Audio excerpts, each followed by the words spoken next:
Mami, Parang ganyan ang hinuhuli ni Ilaw. kinakain namin eh.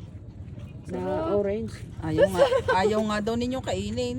Kinakain ko ma. Lagi nga na ang gata. Ano ba yan, Bia? Ayun lang ang Ay masarap. hindi, ang maganda riyan ay binibitad at tinutuyo. Ano yung Yan ang maliit? binibilin na Ay, Gilbert. di tilapia din, Ineng. Tilapia kaya? Oo, tilapyang itim. Tsaka kung minsan may ayungin, last ko ayungin ng ibang nakin. Abay, ano dami na isda ngayon? Ayan. Oh, ang dami. Ano ko lang nakita? Ay, kuyong pukan eh. Ayan ko, oh, dami dun eh. Ay, oo, wala ka na noon, oh. Ay, kuyong pukan, ang dami. Ay, wala namimingwit. Bay, nagsawa ang mga mamimingwit. Ang dami. Ay, oo nga. Ay, yan naman lagi nakahuli ni Iloy, kadami. Yung ganyan. Nakakain ako niyang yung malalaki, yung binibili na yung kuyang napakalaki. Ang sarap nga yun. Yung nasa malalim ang malalaki. Yan. May variety. Ari, tilapia, orange. Oh.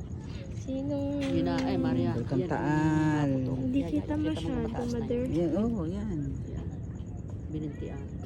Yan. Yun man pumutok nung kailan ikuan. Parang ang fog. Naros. Kapag nga po. Kaya masyado malabo.